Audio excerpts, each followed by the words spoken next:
호세아서 한번 펴시죠. 구약의 소선지서. 호세아부터 시작하는 거 소선지서 12군 한번 해보실까요? 호세아, 요엘, 아모스, 오바댜, 요나, 미가, 나우훔, 하박국, 스바냐, 학개, 스가랴, 말라기. 늘 어렵다고 생각하는데요. 그 6곡에만 넣으면 됩니다. 6곡에만 넣으면 뒤에는 학개, 스가랴, 말라기는 입에 붙어 있기 때문에 그래서 그 부분들 하셔서 아예 우리 지금 성경 파노라마 하시고 나서 지금 1년 성경 각권 공부 하시는 거니까 두 번째 통독 쭉 하면서 이렇게 하시는 거니까 좀 가능하시면 기억하시면 좋겠습니다. 호세아하고 아모스 두 사람은 북이스라엘에게 예언했던 사람이고요. 호세아는 북이스라엘 사람이었던 것 같고 그 다음에 아모스는 유다 사람인 것이 틀림없습니다. 그런데 아모스는 밑에 지방에서 윗지방으로 올라가서 예언을 했고요. 그래서 어디 출신이건 상관없습니다. 경상도 출신이건 전라도 출신이건 상관없습니다. 하나님께서 가서 전하라 하시는 그곳이 중요한 것이죠. 그래서 과연 나의 미션은 어디에 있는가 하는 부분들을 꼭 찾으셔야 됩니다. 우리는 목적 40일 하면서 5가지 개념 잘 정리하시고 있죠. 예배, 교제, 훈련, 사역, 사명, 예배, 월십, 교제, 펠로우십, 훈련, 디사이플십, 사역, 미니스트리, 사명, 미션. 그래서 3ship, 2M 이렇게 정리합니다. 그렇게 했을 때 내 미니스트리하고 내 미션 이거를 구분하셔야 됩니다. 내 미션은 어디인가? 미니스트리는 꼭 맞는 건 아니지만 제 나름대로 정리한 것은 교회 안에 있는 대상. 그러면 미션은 교회 밖에 있는 대상. 그러면 우리 집안 식구는 미니스트리인가요? 미션인가요?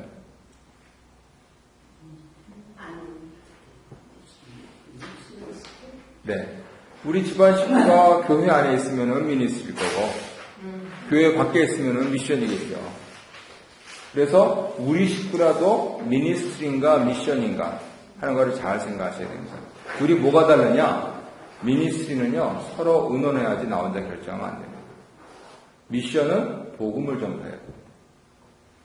그래서 과연 미션의 터가 어딘가 하는 것 그리고 과연 대상이 누군가 그거를 분명하게 데피니션을 정해야 됩니다. 아직 우리 가정에 예수 믿지 않은 사람 바로 내 미션 터입니다. 그래서 그분들에게 복음을 전하는 것. 우리 다른 식구들, 친척도 아닌 분들이 천국 가서 만나는데 내 친척이고 더구나 내 형제고 그런 분들이 천국 못 간다. 그것처럼 가슴 아픈 일이 없겠죠. 하나님께서는 호세아와 아모스 같은 사람을 이스라엘에 보내서 그렇게 이스라엘이 더 이상 돌이킬 수 없는 그러한 죄악 가운데 특별히 아모스는 경제적인 그러한 죄악상들에 대해서 통렬하게 비판을 하고 돌아오라. 정의와 공의를 외쳤던 선지자인 반면에 호세아는 우상숭배와 성적인 타락. 그러니까 생활상이 되겠죠. 한마디로. 아모스가 경제적인 측면을 부각시켰다면 호세아는 생활적인 측면을 부각시켰다. 그럽니다. 그러면 호세아가 어려웠겠습니까? 아모스가 어려웠겠습니까? 누가 내 삶을 건드리는 사람이 밉습니까? 내 호주머니 건드리는 사람이 밉습니까? 호주머니 건드리는 사람이요? 내 삶이요? 네, 누가 더 어렵겠다고 생각하십니까? 너 왜 그렇게 사냐라고 얘기하는 사람하고 너 돈 그렇게 쓰면 안 돼. 그렇게 얘기하는 사람하고 누가 더 밉습니까? 네. 한국 사람들은 호세아가 더 미워요. 네, 서양 사람들은 아모스가 더 밉습니다. 서양 사람들은 아주 개인주의가 젖어가지고 누가 나한테 뭐라면 네가 나에 대해서 뭘 알아서 그래. 그래서 무시해버리는데 한국 사람은 그냥 무시해도 될 일을 별것도 아닌 일을 그냥 그렇게 막 이렇게 좀 많이 힘들어하세요. 근데 서양 사람들은 돈 얘기 꺼내면 아주 철저합니다. 그래서 서양 사람들은 자기의 성생활에 대해서는 친구들끼리 서로 이렇게 얘기를 하면서도 자기의 호주머니 생활을 전혀 얘기 안 합니다. 그래서 아마 서양적으로 보면 아모스가 어려웠을 거고 동양적으로 보면 호세아가 어려웠을 거다. 그러니까 우리는 호세아서를 읽으면서 야 이게 어떻게 가능하냐 이렇게 자꾸만 생각을 하는 거예요. 그랬을 때 호세아가 중심적으로 외쳤던 메시지는 돌아오라 그겁니다. 돌아오라. 그래서 여기서 돌아가자 하는 말이 15번 나온다. 그렇게 되어 있고요. 전체적으로 1장부터 3장은 호세아가 자신의 비극적인 결혼 생활을 통해서 하나님과 이스라엘의 결혼 관계가 어떻게 망가졌는가, 그리고 어떻게 회복되는가 하는 부분들을 말씀을 하시고 있고요. 4장에서 14장까지는 결국은 그래서 죄를 지었으니까 심판을 받는데, 그러나 하나님께서는 끝까지 이스라엘을 버리지 아니하신다. 그게 축복입니다. 오늘 에베소서 2장 묵상 말씀에서도 그 은혜의 말씀을 주셔서 또 수요일날 성경 공부하는데 하나님께서도 딱 맞게 본 말씀도 주시는구나, 저는 그렇게 생각하면서 묵상을 했습니다. 자, 그러면 1장에서 3장 사이에서 호세아의 그 비극적인 결혼 생활이 어떤가 하는 걸 잠깐 보도록 하겠습니다. 아내가 바람났습니다. 아내가 바람나면 누구 책임입니까? 남편인들 입장에서는 누구 책임입니까? 그랬을 때 모르겠습니다. 이분이 그렇게 원래 바람 나는 사람인지 아니면 호세아가 뭘 잘못했는지 모르겠는데 어쨌든 매우 비극적인 상황이 벌어졌습니다. 그래서 3절에 보니까 음란한 그러한 자식들을 낳게 됩니다. 그리고 조금 더 뒤에 가면은 이분들이 가서 뭐 찾아오고 어쩌고 저쩌고 막 그런 얘기가 나와요. 저는 이거 죽었다 깨도 못할 것 같은데, 그죠? 아이고 이러면은 또 하나님께서 나한테 이게 조금 달리 생각을 하라 하시나 이렇게 할 텐데, 호세아는 하나님의 성품과 하나님의 입장을 드러내기 위해서 자기 자신이 참 어려운 삶을 살았습니다. 그랬을 때 먼저 결혼을 통해서 난 자녀들의 이름이 이스라엘, 로루하마, 로암미라고 하는데, 여기 앞에 있는 로자는 히브리 말로 저렇게 씁니다. L자를 이렇게 씁니다. 이렇게 써서. 그래서 이게 붙으면은 not, 아니다 이런 뜻입니다. 앞에 로자가 붙으면. 그래서 예를 들면 암미는 백성이라는 뜻이고 로암미 그러니까 백성이 아니다 이 뜻입니다. 그래서 그렇게 있는 로자가 붙은 자녀들을 낳는데, 그런데 하나님께서는 그것을 회복시키실 때 어떻게 하시냐 하면은 다 앞에 있는 걸 빼주시는 거예요. 예. 그래서 암미 그다음에 루하마라고 하면서 하나님께 긍휼히 여기심을 받았고 또 하나님의 백성이다라고 그렇게 해주시는 겁니다. 그러면은 호세아가 잘했느냐? 아니고요. 고멜이 잘했느냐? 아니고요. 하나님이 잘하신 겁니다.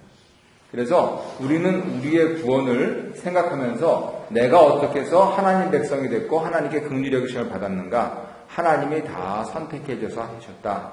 그래서 장로교에서는 그거를 딱 한 단어로 줄여서 뭐라 그러냐면 예정이라고 부르는 겁니다.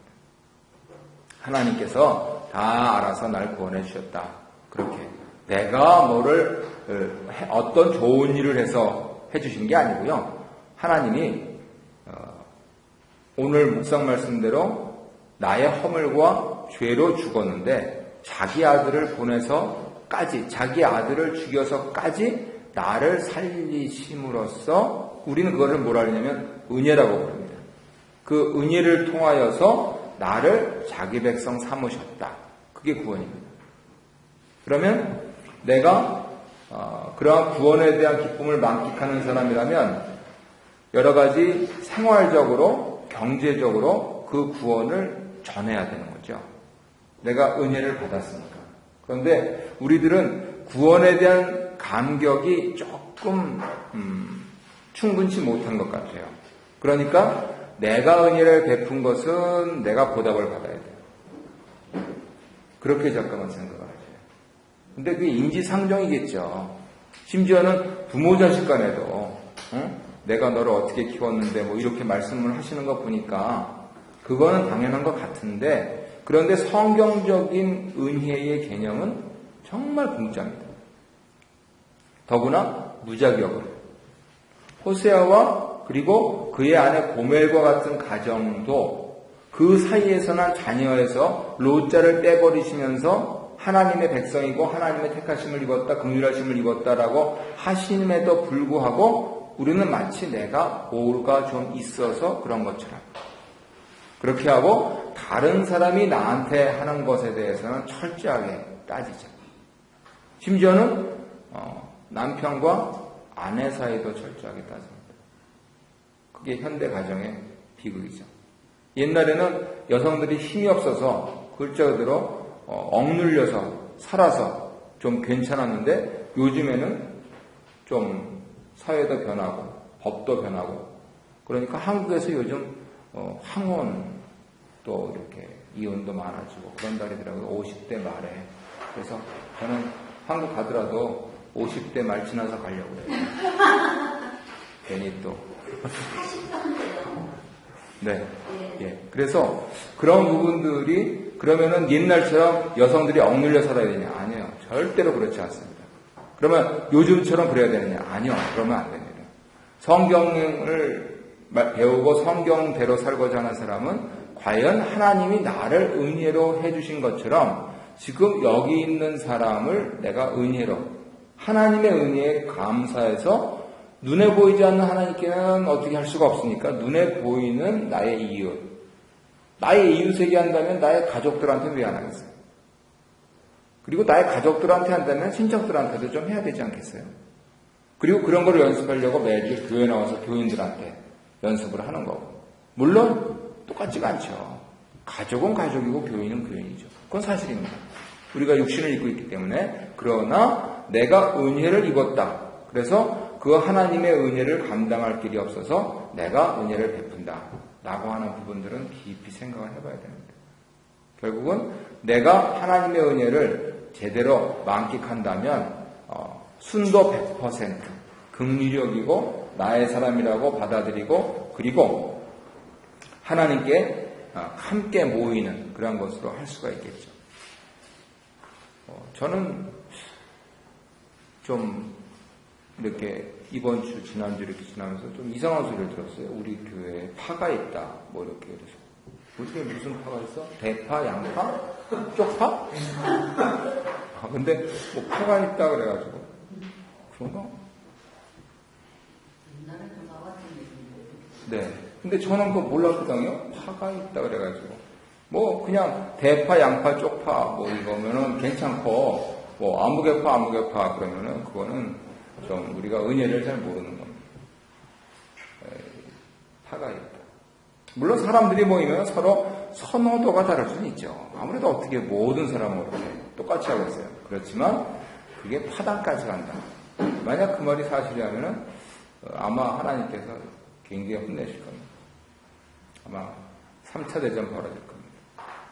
근데 뭐 그러지 않을 거라고 믿고요. 또 이제 새로 이번에 또 피택되는 분들이 또 열심히 하셔가지고 또 그런 부분들 이렇게 상쇄하시고 그렇게 했으면 좋겠습니다. 그래서 그런 얘기는 나오지 않도록 우리 교회가 기왕이면은 재미없게 그렇지만 건강하게 왔는데 조금 이제 일어서려고 그러니까 뭐 파 얘기 나온다 그러면 이게 기분 나쁘죠 사실.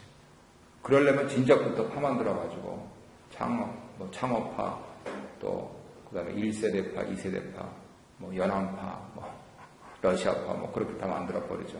그러니까 그런 부분들은 있어서는 안 되고 내가 은혜를 받은 사람이니까 글자대로 공짜로 한다라고 하는 부분들 잘 해야 될 것 같습니다. 4장에서 14장까지 보면은 죄의 심판, 축복 이것이 나와 있는데 가장 중요한 거는요. 여기서는 이제 지식이라고 얘기했는데요. 이 지식이 뭐냐면요. 몸으로 아는 겁니다. 여기서 말하는 지식이. 히브리어로는 이제 야다라고 이렇게 얘기하는데요. 야다는 뭐냐면은 남자가 여자에게 신혼 첫날 밤 들어가서 아는 거. 그걸 야다라고 합니다.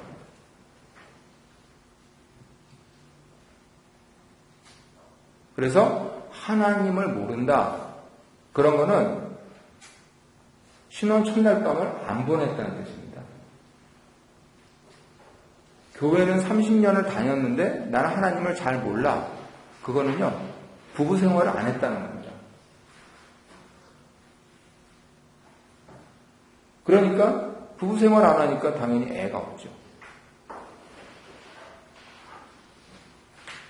그래서 하나님을 아는 지식이 부족하다. 그래서 망했다. 하는 거는 아니 차라리 보면 남남이지. 남편 아내라고 하면서 서로 모른다. 그거는 말이 안 된다는 소리죠. 그래서 사도 바울도 그런 맥락에서 고린도 교회에 보내면서 하도 거기도 육신적인 문제가 많았기 때문에 아내는 자기 몸을, 남편은 자기 몸을 지 것이라고 주장하지 말아라. 이런 식으로 얘기하는데 아마 현대의 문제는 그거 같아요. 남편은 남편대로, 아내는 아내대로 자기 몸을 다 주장합니다. 만약에 하나님을 아는 지식이 없어서 망했다라고 한다면 기본적으로 알아야 되지 않느냐라고 하는 측면. 관계를 맺어야지 뭐가 나올 거 아니에요.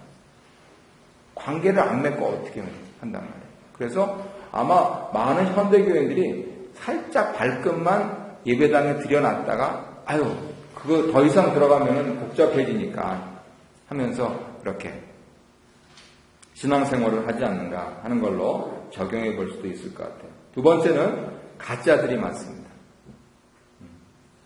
성도님들은 항상 목사, 전도사들이 가짜가 아닌가 하는 거 눈여겨보셔야 됩니다. 뭐 옛날에는 진짜였다. 그건 옛날이고요. 지금 항상 지금 가짜가 아닌가 하는 거를 체크해야 됩니다. 왜냐하면 우리들이 열심히 시간 들이고 물질 들이고 하면서 교회가 운영이 되고 또 돌아가는데 그분들 그래서 이제 유급으로 하면서 이렇게 살아가는데 여기 보니까 제사장하고 선지자들 원래 제사장들은 가난하게 살았던 사람들이에요. 그런데 벌써 이 호세아까지 오면은요 아주 극상층이 됩니다. 제사장들이 상류층이 돼요. 근데 그건 왜 그러냐? 백성들이 그만큼 재물을 많이 갖고 와서 그래요. 선지자들은요, 이건 가난한 문제가 아니고 목숨을 내놓고 하는 거였거든요. 생각해 보세요. 제사장들은 백성들이 힘들다 그러면 아유 얼마나 힘드냐고 하나님이 너에게 평화를 주시니까 가서 열심히 일하고 마음에 또 이렇게 몸에 평화를 찾으라. 그러니까 말 들어줬거든요. 위로하는 사람이 제사장은. 근데 선지자는요 위로하는 사람이 아닙니다. 물론 가끔 너무 힘들 때 위로하는 경우도 있지만 대개는 선지자는 뭐합니까? 사실을 얘기해줘요. 지금 호세아 선지자 같은 경우는 생활상을 지목을 하는데 이분들 생활상 어떻게 했습니까? 오늘날로 얘기하면 주일성수 11조 철저히 했습니다. 이분들 당시에. 그런데 예를 들어서 사장님은 이제 비정규직 요즘 한국사회 아시죠? 풀타임을 안 주는 거예요. 그러니까 쓰리잡을 뛸 수밖에 없죠. 그 다음에 집사님은 자기 먹을 거 하면서 그냥 교회 돈 갖다 바치면서 어떻게 하면 나도 사장님처럼 올라갈 수 있냐고. 그러니까 예배당에 나오는 게 눈에 뵈는 게 그거예요. 그래서 그런 거를 이제 물신이라고 그러잖아요. 하나님을 안 섬기고 물신을 섬기는 거예요. 그러니까 주일성수 11조 하면서도 실제적으로 마음속에는 물신을 섬기고 있는 그거를 지금 비판하고 있는 거거든요. 그리고 한편으로는 어떤 분이 우스갯소리로 얘기를 했는데 입시철이 되면은 가장 우스꽝스러운 광경은 어느 점집에 올라가면서 권사님 빨리 와요 이러면 늦어요. 물론 부모의 애타는 심정은 얘가 뭐 서울대학은 아니더라도 서울에 있는 대학을 좀 가야 될 거 아니냐. 그래서 애타는 심정은 이해가 되지만 아니 권사님이 점집을 드나들다니. 그러니까 교회는 교회고 점집은 점집이다 이렇게 된 거예요. 이게 무슨 점집 같습니까? 토론토에 많아요. 토론토에 조그만 방 얻어놓고요. 기도해 준다고 그래가지고 들어가서 기도받고 어느 담임 목사님도 기도받으신대요. 영빨이 떨어져가지고. 세상에 그게 뭐하는 짓이냐고. 하나님 말씀을 더 깊이 연구해야지. 그게 가짜들이 많다는 거죠 이게. 그러면 선지자는 사실을 말하기 때문에 백성들이 죽여버립니다. 내가 만약에 사실을 우리 교인들한테 얘기해보세요. 당신은 왜 그렇게 얼굴이 커? 당신 그런 식으로 헌금하면 안 돼. 당신 주일날을 왜 그렇게 빠져? 그러면은 아유 감사합니다. 역시 훌륭한 선지자십니다. 그렇게 얘기할 사람 한 사람도 없습니다. 네가 나한테 보태준 게 뭐가 있냐? 그렇게 나옵니다. 선지자는요 사실을 얘기하면요 죽어요. 남편 아내 관계도 그렇잖아요. 왜 머리를 그렇게 하고 왔어? 그랬다가 일주일 밥이 없잖아요. 사실을 얘기하는 거예요. 그래서 사탕발림을 해야 되잖아요. 그래서 이 선지자들이 해야 될 일이요 많이 있는데 호세아 4장 5절에 보면은 밤에 거칠이라. 그래서 그냥 깜깜할 때 안 볼 때나 겨우 목숨을 부지하려고 대충 이렇게 하다가 끝나버리니까 사회가 점점 타락해 간다고 그러죠. 그리고 세 번째로 부도덕 문제가 있습니다. 거기 호세아 4장 그 다음에 7장 8장에 보면은 그런 내용들이 나와 있죠. 오늘날의 부도덕의 극치는 무엇입니까? 탈세요? 네, 경제적으로 말씀을 하시는 거예요. 네, 또 성문란, 가정 파괴. 교회적인 차원에서 봤을 때는 동성애 아닌가요? 동성애? 지금 초등학교에서 동성애도 정상적인 성행이다라고 하는 쪽을 가리키는 쪽으로 가고 지금 온주 수상도 동성애자시잖아요. 아시죠? 그 여자분인데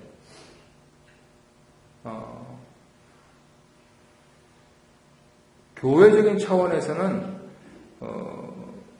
그 부분들이 꼭 얘기가 될 거예요. 그리고 우리가 이제 연합교단을 좀 기피하는 이유도 사실 그 이슈가 있죠. 장로교도 아마 한 10년, 15년 지나면은 통과가 될 겁니다. 동성애자 목사 안수 문제가. 그래서 성경에서 말하는 부도덕한 측면들에 대해서 일단은 우리는 어떻게 해야 되냐? 집안 단속부터 해야 되겠죠. 모르겠습니다. 부모님인데 자기 자녀가 이성애가 아니고 동성애다. 그러면은 뭐 괜찮다. 하나님이 그렇게 타고난 걸 어떻게 하냐 그렇게 하실 분이 계시면은 뭐 더 드릴 말씀은 없지만은 아마 한인 가정에서는 그거 아닐 것 같은데. 그리고 우리는 만약에 우리 자녀들 가운데 그런 분들이 계시다 그러면은 얘기를 못 하잖아요. 기도부터도 못해요. 우리 문화라는 것 자체가. 그런데 우리 자녀들 때에서는 우리 교회 그 코드를 만들어 놔야 됩니다. 우리 교회는 동성애를 지지하지 않는 사람들이 모인 교회입니다. 라고 해가지고 변호사 공증 받아놔야 돼요. 그래서 만약에 그렇지 않으면 동성애자 가서 예배 드린다고 할 때 나는 동성애자입니다. 예배 드리겠습니다. 그거 못 드리게 하면은요 수당합니다. 그런데 이 로컬 철치는 자기네들의 그 자위권이 있어요. 그거를 공증을 받아놔야 우리 교회는 그거를 딱 보여줘야 돼요. 당신이 동성애를 포기하고 하면 우리 멤버를 받아주는데 우리는 이런 사람들 멤버다. 당신 여기 헌금한 적 있어? 주일성수 한 적 있어? 하면서 그렇게 하면서 다른 교회 가시라고 이렇게 얘기를 할 수 있는 근거를 만들어놔야 돼요. 우리 자녀들 때에서는 이거 아주 굉장히 현실적인 문제가 될 겁니다. 그래서 지난번에 목사 인터뷰할 때도 바로 이제 그 질문 나오고요. 그래서 저는 그랬죠. 어린애들 합쳐서 한 110명, 120명 나오는데 지금 내가 목회할 때는 아마 문화적으로 그게 아마 아닐걸. 근데 우리 세컨 제너레이션 이제 담임 나올 때는 코드를 만들어 놔야지 않겠어요? 그러니까 그분 백인 목사님들, 여자 목사님들도 끄떡끄떡거리시더라고요. 그래서 한인들은 좋다고는 말할 수 없어요. 그냥 유교문화니까 한마디로. 좋다고, 그게 좋다 나쁘다 문제가 아니고, 우리 1세들의 문제는 아닌데 2세들한테는 그 교육을 시켜야 됩니다. 더구나 온주정부에서 지금 초등학교 때부터 그렇게 간다고 하니까는요. 그래서 교사들과 파업하고 그랬던 거잖아요. 그 부분들 때문에. 근데 뭐 유형이라고 그렇게 되어 있습니다. 아무튼 현대판 호세아입니다. 4번 보겠습니다.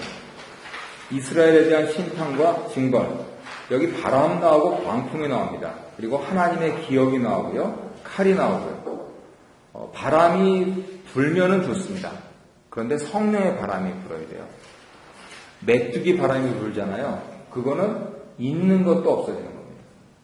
성령의 바람이 불면 없던 것도 있게 되는데 있던 것도 없게 되는 이 바람. 더구나 성지순례를 가셔서 그 체험하신 분들은 그런 얘기들을 좀 하시더라고요. 그 시내산에 올라갔는데 정상은 그건 무서워가지고 그래서 이제 자원자만 올라간대요. 이렇게. 왜냐하면 거기 한가운데 이렇게 해가지고 하도 그게 많으니까 새벽같이 등반해야 되는데 바람이 세가지고요. 노인분들은 이제 우리 어떻게 표현할까요? 설악산에 이렇게 대청봉 올라갈 때 그런 것처럼 이렇게 만들어놨는데 무서워가지고 그 난간 잡고 하기도 힘들고 그래서 새벽같이 갔다가 해 뜨는 거 보고 내려오는 한국 사람들만 그러는 거예요. 그냥 악바리 정신으로. 그래서 보고는 내려오는데 한 20명에 가면 5명 정도만 올라갑니다. 근데 그만큼 여기서 사막에 부는 바람. 이거 굉장히 심각한 문제입니다. 그 근동과 중동 지역에 보면은요, 여러 왕조들이 흥망성쇠를 거듭하고, 그 다음에 여러 대도시들이 있었어요. 그런데 그쪽이 바람이 바뀌면서 사막 지형이 되면서 흔적도 없이 사라졌습니다. 역사 문헌에 그냥 거기에 뭐가 있었다라는 거. 그래가지고 사막이니까 파헤쳐 볼 수 없잖아요. 그리고 우리가 여러 이제 화면들 보면은 사막이 이렇게 바뀌잖아요. 바람 불면은 여기 생겼다가 저기 생겼다가 그러면서 거기서 비를 내리면 끝이잖아요. 그래서 이 사막에 광풍이 분다. 그거 굉장히 심각한 문제입니다.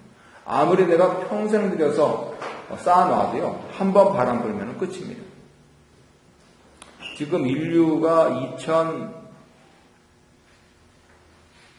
정확히 연도수가 기억 안 나는데, 부산의 부산의 60층, 70층짜리 세계 무슨 시티 그래서 세계 올라간 거.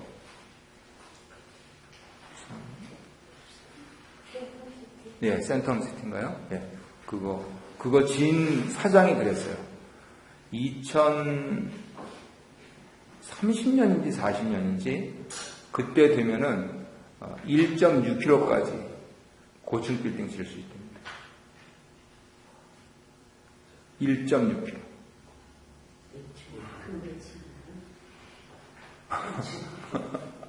이 지상으로. 예. 그래서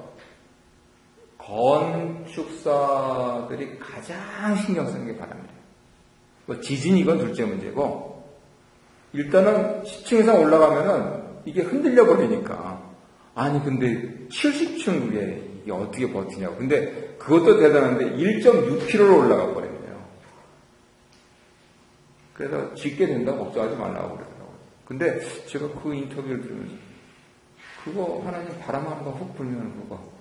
이 사람들은 바람을 그렇게 막을 수 있다. 1.6km 상공에서 부는 바람을 막을 수 있다라고 이제 그렇게 공학이나 과학이 자신을 하고 있는데, 아닐 낀데.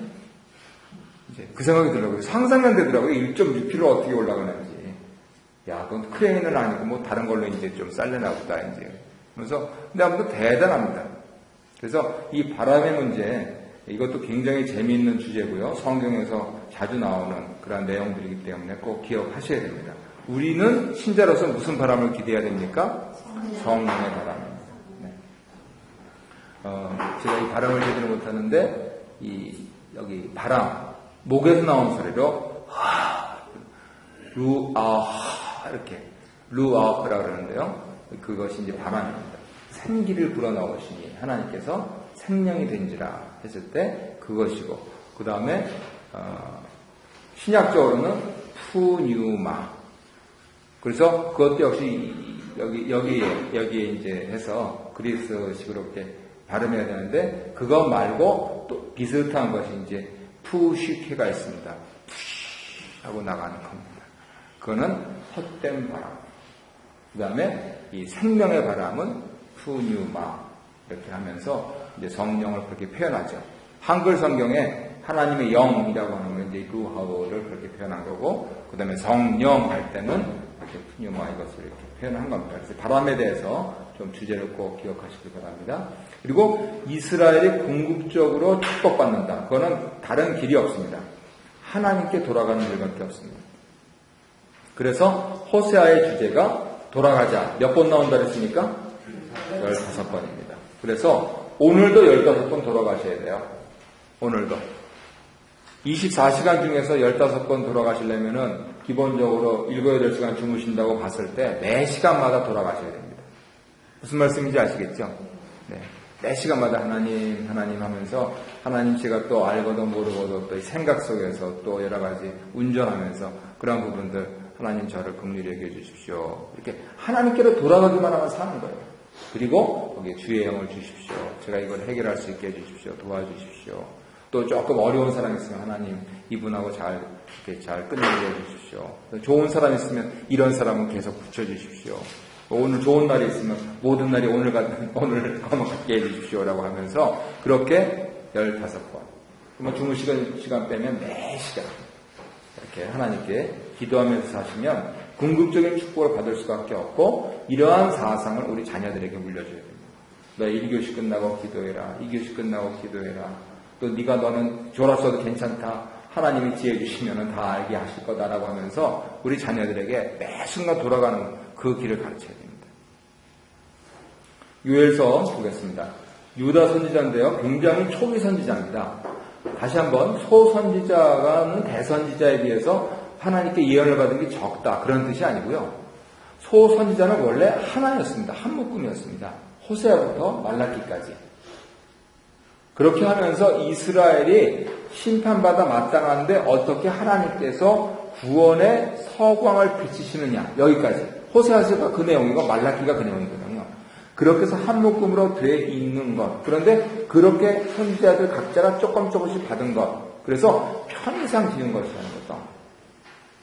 그런데 이 요엘서는 굉장히 초기의 것이고, 더구나 대상이 호세아나 아모스와는 달리 유다. 특별히 유다 선지자로서 요라고 하는 것은 이제 여호와 할 때 앞에도 이응이잖아요. 그 다음에 엘 할 때는 엘로힘 그런 거예요. 그래서 하나님이시다 그런 거예요. 여호와는 하나님이시다. 그런데 왜 여호와는 하나님이시다라고 하는 그러한 이름을 가진 선지자를 보내셨느냐 하면, 하나님이 주의 영을 보내신다 하는 것을 전하시기 위해서였습니다. 요엘서는 신약에서 봤을 때 굉장히 중요한 성경입니다. 첫째는 그 중심 메시지가요, 하나님의 심판, 하나님의 날. 사탄의 날은요, 육신적으로 무서워요. 그런데 하나님의 날은 영혼이 무섭기 때문에 육신이 무섭습니다. 우리 김 박사님도 계시지만은요, 몸이 아프면은요, 기본적으로 마음에 병들어 있을 가능성이 큽니다. 스트레스를 받으면은요, 병이 생깁니다. 그랬을 때 영혼을, 제가 지금 마음이나 스트레스가 영혼이라는 뜻은 아니고요, 영혼을 멸하시는 하나님이시기 때문에 육신까지 고러가지는 거예요. 그런데 사탄은 영혼을 건드릴 수가 없어요. 그것도 피조된 영물이고 하나님께서 가두어 두시고 무저갱에 쳐넣으시는 그러한 존재이기 때문에요, 영을 건드릴 수가 없어요. 기껏 건드리면 육신을 건드리죠. 대표적인 사람이 누굽니까? 욥이죠. 뭐 재산 건드리고 자녀 건드리고 본인 몸 건드리고, 그랬을 때 욥의 아내는 그것을 영혼의 일로 생각하면서 저주하고 죽어라 이렇게 하고 떠나가서 끝이지만, 욥은 내가 적신으로 왔는데, 오케이, 몸을 건드리면 몸으로 다루겠다는 겁니다. 내가 적신으로 왔는데 적신으로 걷어가시면 할 말이 뭐가 있느냐, 그렇게 얘기하는 거예요. 적어도 나는 내 영혼을 건지겠다 그겁니다. 이게 신앙입니다. 그랬을 때 여호와의 날이 왜 무서우냐면 영혼을 건드리셔서 그래요. 지옥을 어떻게 생각하십니까? 지옥이 진짜 있나요?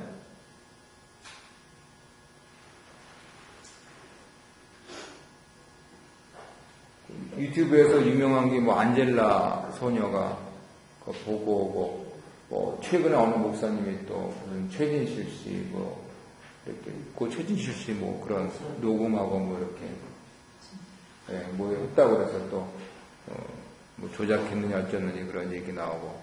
근데 지옥이 진짜 있나요?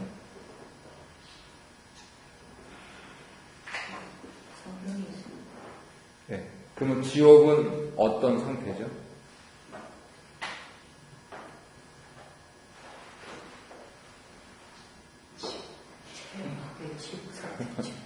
이렇게 여러 개 갖다가 다른 게 만들어서 연합해서 네, 천주교에서 이제 그렇게 가르치시는데요. 예, 그 개신교에서는 이제 연합교리는 성경에는 발견이 안 된다 그렇게 얘기를 하면서 천국과 지옥 둘로만 하는데 실제적으로 단테의 신곡에 보면은 이제 이렇게 여러 개로 나눠져 있죠. 그래서 그런 부분들은 우리가 뭐 직접 본 일이 없으니까 가장 최소주의로 얘기해서 천국하고 지옥만 얘기를 하면은 서로 공감되는, 천국 지옥은 뭐 카톨릭이나 동방종교나 다 인정하니까요. 그렇게 봤을 때 지옥이 뭐냐?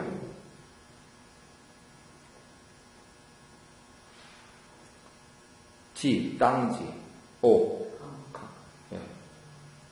가두로. 땅에 가뒀나요?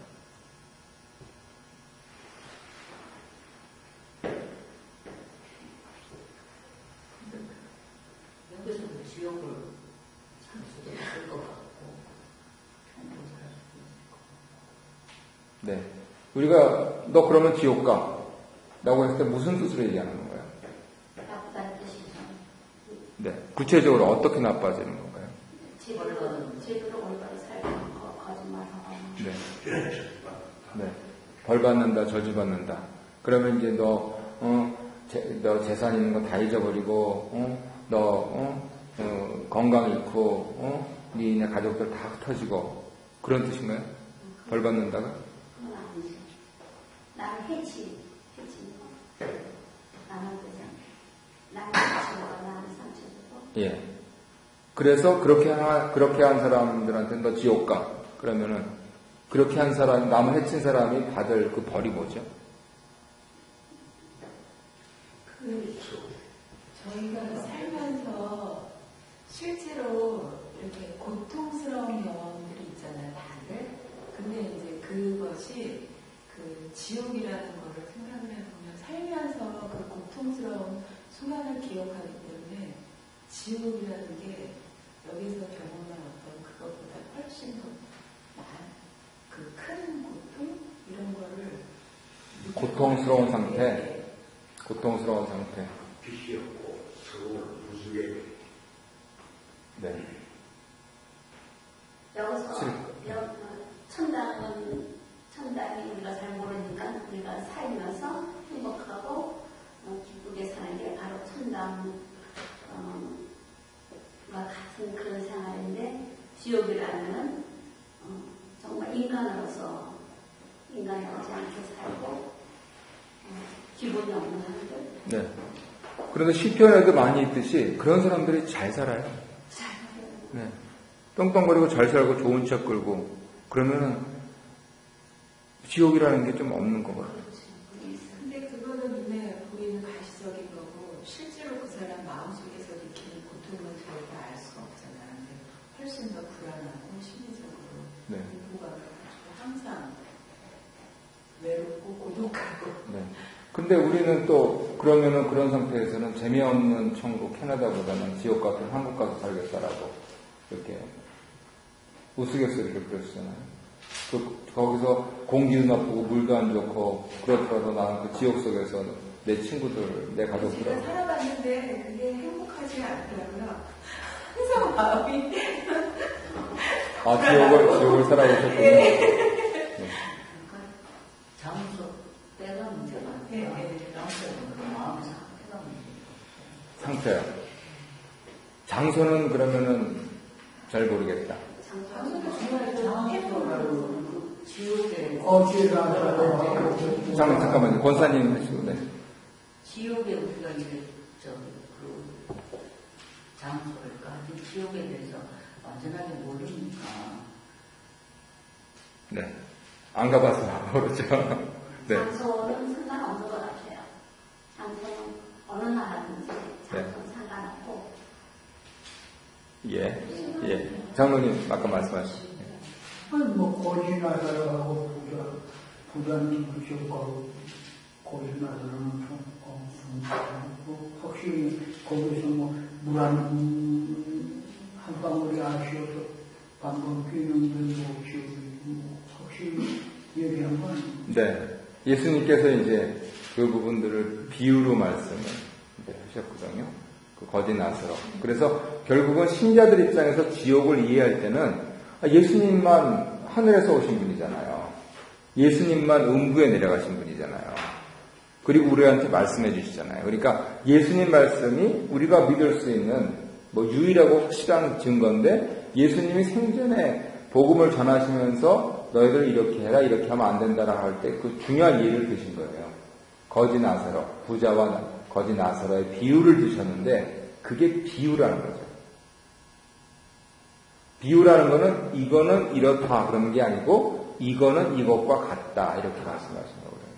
그래서 그러면 그게 아니냐? 아니에요. 그게 예수님만이 아시기 때문에 그거를 말씀하시는데 지금 장로님 정확하게 표현하신 게 정말 그 극렬히 타는 풀무 가운데서 있으면서 혀에 그냥 물 하나 한 방울만 좀 했으면 내 평생 소원이 그거 하나밖에 없는 거예요. 한 방울 물만 혀 끝에 닿았으면 이라고 하는 극도의 고통. 부자는 생전에 호비호식했으니까 그렇게 할 것이다 라고 예수님이 말씀하셨으니까 우리는 그것과 같을 것이다 라고 말을 할 수가 있죠. 근데 거기서 많은 사람들이 이제 조금 더 디벨롭 시켜가지고 뭐 살이 썩어 들어가는데 구더기가 다 파먹고 났더니 구더기가 이렇게 좀 포식했더니 다시 살이 나와가지고 또 파먹기 시작해야죠. 그게 이제 끝이 없다 뭐 이렇게 이해를 좀 많이 드시는데 성경에 없는 얘기는 하지 말고요. 과연 날마다 묵상을 하시면서 만약에 장소라면 어떤 장소가 될까? 그리고 상태라면 어떤 상태가 될까? 이건 한번 정리를 해보시죠. 천국과 지옥에 대해서 우리가 분명하게 개념을 갖는 것이 좋습니다. 개인적으로 저는 지옥은 분명히 있다고 믿어요. 그리고 지옥을 지금부터 살 필요는 없다고 믿습니다. 지금부터 살 필요는 없다고요. 교회를 다니면서 지옥을 살 필요는 없잖아요. 근데 의외로 많은 교인들이 지옥을 삽니다. 예배 드리고 와서 친교 시간에 서로 싸우죠. 만약에 파가 있다면 지옥입니다. 성령, 이제, 우리 믿는 사람에게 성령을 도와주시는데, 우리가 도와주신 성령으로서 살지 않은 삶은 다 지옥의 삶이라고 생각하고 싶고요. 네. 성령 따뜻한 육체를 둬서 사는 말입니다. 네. 육체를 둬서 사는 세상의 풍요를 사는 것이고, 또 우리가 마음에 갈등이 있는 것도 성령이기 때문에 많은 갈등이 있는데, 거기에서 잘 나온다, 어디로 가느냐에 따라서 지옥의 천국이 있습니다. 네. 그래서 마음속에 성령이 이끌어 가는 게 천국 생활이고, 네. 육체를 따라서 사는 삶이 지옥의 삶입니다. 네. 네. 이제 에베소서 묵상하시다 보면 저 뒤편에 가면은 나옵니다. 공중의 권세 잡은 자, 세상 풍속을 좇는 자. 네. 그런 차원에서 장로님 말씀하신 게 성령을 쫓지 않으면 악령을 쫓는다. 그러니까 천국의 성령이 아니면 지옥의 악령. 그러면 이 세상에 있는 풍조는 다 성령을 쫓지 않는 지옥 생활이다. 이제 이렇게 논리적으로 이렇게 귀결을 해 나갈 수 있거든요. 그랬을 때 엊그제 어느 분이 그러시더라고요. 꿈을 꾸셨는데요. 세상에 요즘 젊은 애들이 우리 어르신들은 드라큘라라고 그렇게 주로 하셨는데 요즘 아이들은 좀비라 그래요. 영혼이 없는 존재들. 근데 그분이 꿈을 꾸셨는데 크리스천은 자기 혼자고 전부 다 세상에 좀비 천지들이에요. 그래가지고 막 너무 무섭고 한탄스럽고 그래가지고 꿈을 깨셨다 그랬더라고요. 아니 세상에 왜 이렇게 좀비들이 많냐고. 그래서 그것도 세상 사람들이 들으면 기분은 나빠하겠지만 좀 말은 되는 것 같으네. 성령을 못 받으면 좀비다. 그래서 장로님 말씀하시면 비려타라고 이제 바로 동시로 선지시키면 위험하겠지만은 그러한 뉘앙스로 이제 정리를 할 수가 있겠죠. 그러면 우리가 해야 될 건 뭐냐? 꼭 성령을 받아야 된다. 반드시 받아야 된다. 교회 나오는 게 중요한 게 아니고 성령 받는 게 중요하다는 거예요. 성령을 못 받으면 교회 백날 나와도 지옥 살 수 있다고. 그러면 성령의 열매는 무엇이냐? 무엇입니까? 사랑, 희락, 화평, 오래 참음, 자비, 양선, 충성, 온유, 절제. 이게 한 열매입니다. 나는 사랑은 하는데 절제를 못한다. 여러 문제가 생깁니다. 나는 오래 참는데 충성을 못한다. 아주 큰 문제 생깁니다. 사랑을 한다면 절제해야 되고요. 오래 참는다면 충성해야 됩니다. 그래서 이게 한 열매입니다. 사도 바울이 문법을 파괴시켜요. 성령의 한 가지 열매는 하면서 사랑부터 9가지를 되니까. 그게 크리스천의 덕이면서 그게 천국을 사는 방법이에요. 오늘 나의 배우자가 내 성질 건드렸다. 사랑해야지. 내가 아니고 가만히 있어야지. 어떻게 하겠습니까? 다른 사람도 아니고 나의 배우자인데. 그렇게 하면서 뭐라고 그러면은 내 거 안 하는 게 아니고 네 하는 것도 아니고 네 하는 거죠. 그게 힘들어요. 그걸 세상에서 다 살면은 세상에서는 성자라고 그러지 않습니까? 네. 그렇다면 우리 믿는 사람이 참 희망이 조금 없어진 것 같은데 그래서 이런 거에 9가지 전부 다 실천을 하면서 살아야만 천국에 들어가야 된다. 이런 논리로 한다면 이거 좀 복잡해집니다. 굉장히 힘들죠, 그런 거는. 네. 그래서 저는 교회 직분이 좀 잘못된 것 같아요. 집사 위에 장로 있고, 장로 위에 목사 있고, 목사 위에 성도 있습니다. 영어로 하면 디컨 위에 엘더 있고, 엘더 위에 미니스터 있고, 미니스터 위에 세인트 있는 겁니다. 네. 근데 우리는 집사 아래를 세인트라 그러잖아요. 그러면은 만약에 그 말이 사실이라면 집사, 장로, 목사들은 세인트보다도 더 나아지죠. 그래서 우리가 크리스천 라이프를 살 때 목표는 뭐냐? 세인트 되는 겁니다. 그래서 아무개 성도님 하는 인사 굉장히 좋은 인사입니다. 내가 보기에는 너 아닌 것 같지만 네가 그렇게 되기를 바란다. 그런 뜻으로 악수를 건네는 걸 수도 있습니다. 지금은 아니지만 적어도 이제 하나님 부르실 때는 우리가 당신은 정말 성도였습니다. 좀 일반적인 용어로 하면 성자였습니다. 라고 하면서 이 세상 하직할 수 있다면 그건 천국으로 가는 겁니다. 그냥. 그래서 요엘서에서 바로 2장 28절부터 3장 거기서 성령을 약속하세요. 사도 베드로도 이거를 인용을 하시고 있고요. 예수님께서도 그대로 인용을 하시고 있고요. 그래서 이 성령을 받아야 된다. 이게 요엘의 메시지입니다. 그래서 우리가 부르는 찬양, 자녀들이 예언할 것이요 라고 하면서 성령이 임하시면 나타나는 그러한 일들이 있는데 잘 생각하셔야 됩니다. 예수님이 오셔도요, 심판이 먼저예요. 성령님이 오셔도요, 심판이 먼저예요. 하나님의 영, 하나님의 아들은 거룩한 분들이시기 때문에 깨끗이 해놓고 오세요. 지저분하게 가지고 와서 뭐 뒹굴면서 정돈하시는 게 아니고 먼저 심판해요. 깨끗하게 하시고. 그래서 예수님 전에 세례 요한이 나타난 이유가 그겁니다. 먼저 깨끗하게 합니다. 그거를 비유적으로 뭐라고 했냐면 산은 낮추고 골짜기는 높이고 왕의 대로를 깔겠다 그거였습니다. 그래서 그 길을 뭐라고 할 거냐? 거룩한 길이라고 하겠다. 하나님의 아들이 오셨을 때 그렇게 했을 때 요엘서에서는 성령이 오실 때 그렇게 한다 그럽니다. 그래서 1장부터 유다에 대한 하나님의 심판이 나오고요. 그 다음에 2장에 성령의 약속이 나오고요. 3장에 나라들에 대한 하나님의 심판이 나옵니다. 그러니까 내가 성령 받은 사람이 되면 심판이 전혀 두렵지가 않죠. 성령 받은 사람이 되면 내가 성령을 받았잖아요. 나는 앞에 있는 유다에 대한 심판을 이미 지난 겁니다. 그러니까 나는 성령을 받았잖아요. 나는 성령을 받았기 때문에 뒤에 오는 나라들에 대한 심판을 지나요. 그래서 우리 장로교에서는 뭐라고 하시냐면 구원 받으신 줄 믿습니까? 아멘 하세요. 하면서 천국에 대한 영생에 대한 소망을 갖게 한다. 그게 무슨 소리냐면 당신 심판받지 않는다 그 소리예요. 아니 나는 내가 사는 게 그렇지 않다고요. 지금은 육신을 입고 있어서 육신의 한계 때문에 그럴지 몰라도 지금 이거 당신 뭐 이렇게 보호해 주려는 게 아니고 당신의 이 믿음 체계를 세우는 겁니다.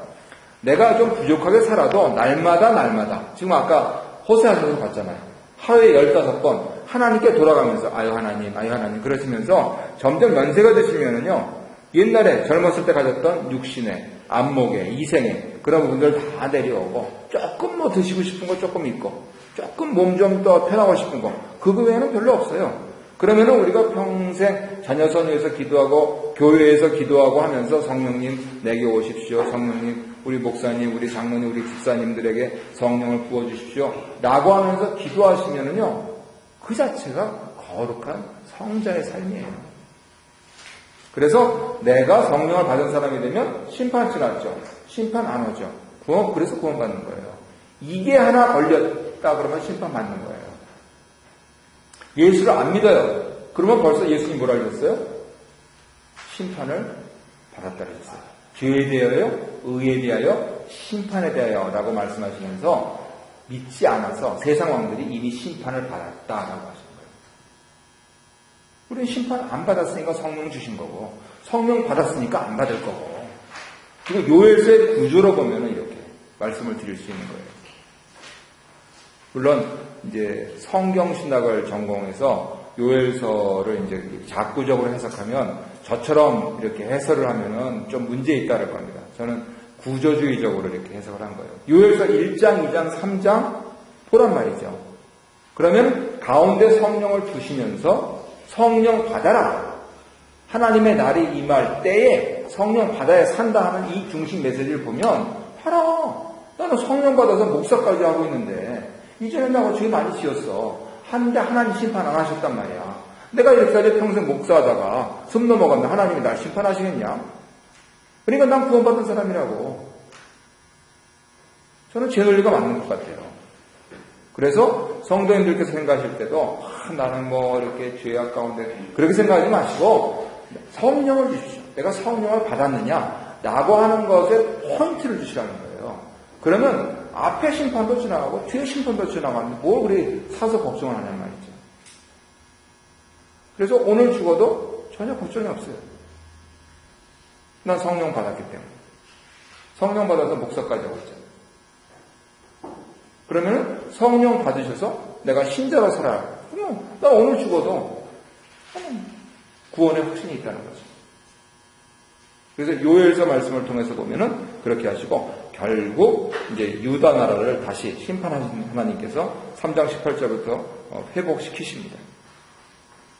그러면은 이제 이것을 우리 현실에 적용하면서 내가 건강하게 살 날이 10년이 될지 20년이 될지 30년이 될지 그 이상이 될지 모르겠지만 하나님께서 회복시키시는 것을 성령 받은 사람으로 목도하며 살다가 천국 가게 해주십시오.